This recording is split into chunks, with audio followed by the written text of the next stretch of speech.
your people into the hills to scratch a living off rocks. Take back the lands they stole from you. Burn every village! We have only to remove those who oppose. Episode 4 is perhaps the formal setting of Amazon's butchery. How is this so?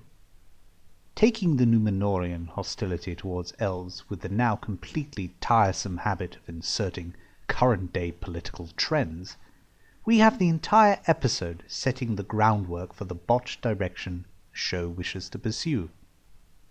This review will examine exactly how it sets to do that, with several elements.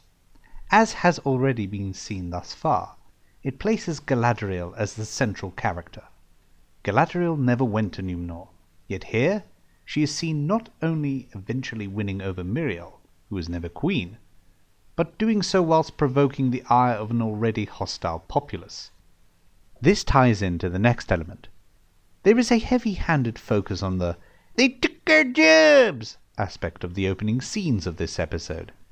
Tamar, the poor man's Brian Blessed, is there passionately riling the locals about the outsiders. They're strangers, not local.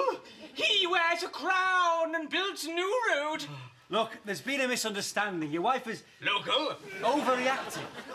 We just needed to look at these proposals, that's all. Look here, we don't need a new road. This is a community. We don't bother the outside world. We don't want it bothering us.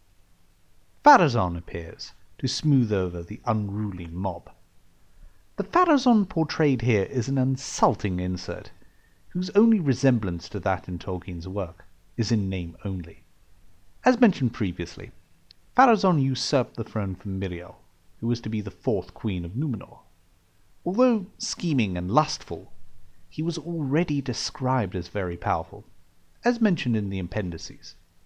When he died, that is, Tar Palantir, his nephew, the leader of the rebellion, seized the scepter and became King Ar-Pharazôn. Ar-Pharazôn the Golden was the proudest and most powerful of all the kings, and no less than the kingship of the world was his desire. He resolved to challenge Sauron the Great for the supremacy in Middle-earth, and at length he himself set sail with a great navy, and he landed at Umbar. So great was the might and splendour of the Númenorians, that Sauron's own servants deserted him, and Sauron humbled himself, doing homage and craving pardon. Then Ar-Pharazôn, in the folly of his pride, carried him back as a prisoner to Númenor. It was not long before he had bewitched the king, and was master of his council. And soon he had tamed the hearts of all the Númenorians, except the remnant of the faithful, back towards the darkness. As you can see, the show has key threads mixed around, or worse yet, non-existent.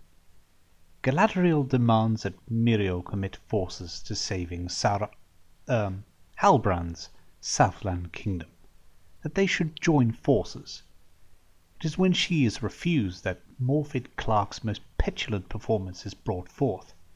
Consider the juxtaposition of this speech with that of Cate Blanchett's overcoming the temptation of the ring. Meanwhile, Arondir meets Adar, a seemingly corrupt elf leading the orcs that captured him. Adar, however, lets Arondir go for reasons that will become clearer later on in the show. In the south, Bronwyn makes inexplicable strategic decisions on food, whilst her son, Theo, makes the effort to retrieve supplies from their town. This is of course a vehicle in which to introduce specific plot devices, which the likes of Bad Robot are so fond of. In this case, it is to lay out the significance of a captured, strange sword hilt.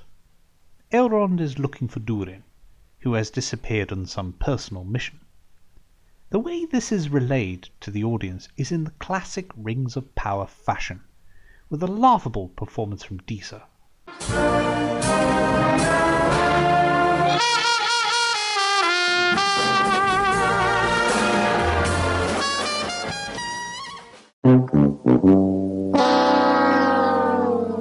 It's a recipe for strong gravy. As mentioned previously, Elrond's entire reason for being here in the first place and his friendship with the dwarves just doesn't make any sense. It is Celebrimbor who builds a friendship with the dwarves of Moria, and Narvi in particular. Both Elrond and Celebrimbor are depicted in a fashion worlds away from who they truly are. And Celebrimbor's achievements being usurped is a tremendous insult to his great character. This is the same Celebrimbor who defied his father, Curufin, and the Oath of Fëanor, something that took tremendous courage. This was monumental because Celebrimbor was one of the Calaquendi, born in Aman, and a Noldor who followed Fëanor back to Middle-earth. Instead, we have cardboard cutouts of these two great characters. The purpose of this arc is to show that Durin has discovered a wondrous material that he has been mining in secret, mithril. Of course, his father has forbidden mining too deeply. Absolutely not an omen for awakening ancient terrors in the dark. Miriel has a change of heart and decides to acquiesce to Galadriel's demand. After Galadriel is thrown into a cell, there is the cartoonish portrayal of the Númenorian guards, who end up in the cell themselves, as if in some form of comedy sketch.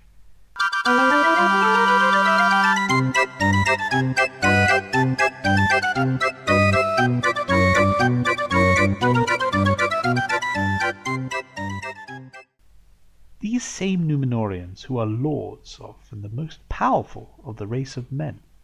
Galadriel meets Miriel's father, Tar Palantir, and of course the show has to shoehorn a Palantir as well, so that she sees Miriel's vision of being swamped by crashing waves. This is of course what actually happens to Miriel with the fall of Númenor, yet she decides to not only grant Galadriel's wish, but personally escort her as well. The show's final scenes has Miriel looking at the white tree, and petals falling ominously from it. This tree is Nimloth. Nimloth was a descendant of Galadriel, made by Yavanna in Tirion to replace Telperion, one of the two trees of Valinor destroyed by Ungoliant and Morgoth. Nimloth itself would later be destroyed, but a fruit would be saved by Isildur, and the line would continue. I feel the true significance of this wondrous tree is lost upon the showrunners, its subtleties and magnificent forebears.